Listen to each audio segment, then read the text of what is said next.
धन्यवाद। परम आदरणीय माननीय राष्ट्रपति महोदया जी, अभी सुन रहे थे आप माननीय मुख्यमंत्री श्री हेमंत सोरेन जी को। यहाँ उपस्थित माननीय लोकसभा सांसद झारग्राम पश्चिम बंगाल श्री कालीपाड़ा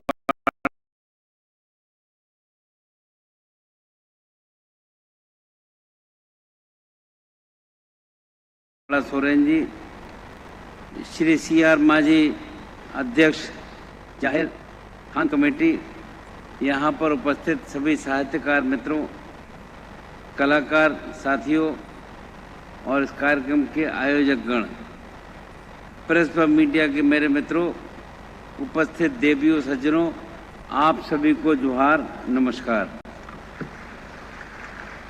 सर्वप्रथम लौह नगरी जमशेदपुर की इस पावन भूमि पर आज माननीय राष्ट्रपति महोदया जी की गरिमामय उपस्थिति में आयोजित 22वें परसी महा एवं ओल चिकी लिपि के शताब्दी समारोह के समापन एवं पुरस्कार वितरण समारोह में भारत की माननीय राष्ट्रपति महोदया का मैं हार्दिक अभिनंदन करता हूं।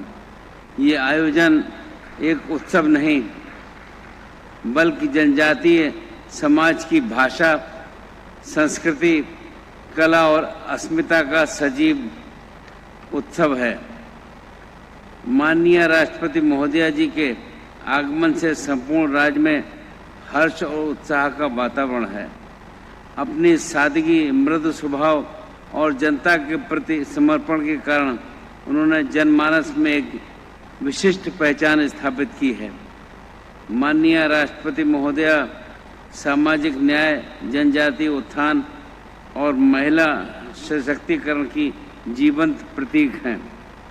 अत्यंत साधारण पृष्ठभूमि से आगे बढ़ते हुए अपने गांव से कॉलेज जाने वाली प्रथम महिला बनने के से लेकर आज भारत के सर्वोच्च संवैधानिक पद को सुशोभित करने तक की उनकी जीवन यात्रा देश की बेटियों और युवाओं के लिए प्रेरणा स्रोत है। उनकी गरिमामय उपस्थिति से ये समारोह ऐतिहासिक तथा अधिक प्रेरणादायी बन गया है।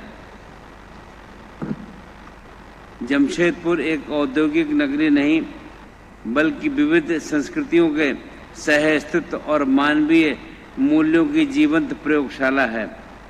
ये वही भूमि है जहां युग दृष्टा जमशेदजी टाटा ने औद्योगिक विकास के साथ साथ सामाजिक समरसता, श्रमिक सम्मान और सांस्कृतिक गरिमा की मजबूत नींव रखी। यही कारण है कि जमशेदपुर सांस्कृतिक सौहार्द और समावेशी विकास का आदर्श उदाहरण माना जाता है। यहाँ उल्लेख करना प्रासंगिक है कि आज यहाँ आयोजित परसी महा अथवा भाषा महोत्सव संथाली भाषा, साहित्य और सांस्कृतिक चेतना के उत्सव का प्रतीक है। ये महोत्सव हमारी लोक संस्कृति, लोक स्मृति और सामुदायिक एकता का उत्सव है जो पीढ़ियों से हमारी पहचान को जीवित रखे हुए है। पूर्व प्रधानमंत्री भारत रत्न श्रद्धेय अटल बिहारी वाजपेयी जी की सरकार द्वारा वर्ष 2003 में 92वें संविधान संशोधन अधिनियम के माध्यम से संथाली भाषा को भारत के संविधान की 8वीं अनुसूची में सम्मिलित किया गया था। ये निर्णय संथाली भाषा और संस्कृति को राष्ट्रीय स्तर पर सम्मान प्रदान करने की दिशा में एक ऐतिहासिक उपलब्धि थी और ये मेरा सौभाग्य रहा है कि उस समय अटल जी की मंत्रिपरिषद का मैं सदस्य भी था।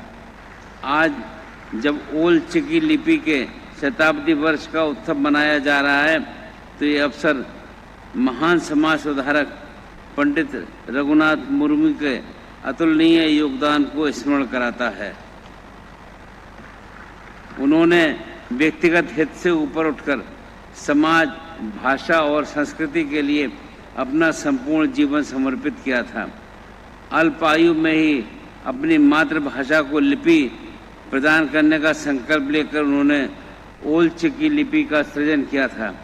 उनका जीवन ये संदेश देता है कि दृढ़ संकल्प और सच्चे उद्देश्य के साथ साथ किया गया प्रयास असंभव को भी संभव बना सकता है। ओल चिकी केवल एक लिपि नहीं बल्कि संथाली समाज की वैचारिक चेतना, सांस्कृतिक गरिमा और पहचान का प्रतीक है।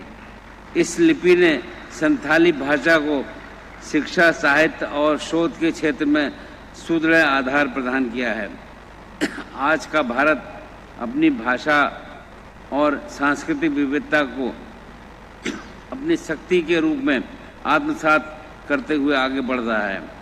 आदरणीय प्रधानमंत्री श्री नरेंद्र मोदी जी के नेतृत्व में देश विकसित भारत 2047 के संकल्प में के साथ समावेशी विकास की दिशा में अग्रसर है, जहां जनजातीय समाज सहित सभी समुदायों की भाषा, संस्कृति और परंपराओं को संरक्षण और सम्मान देने पर विशेष बल दिया जा रहा है।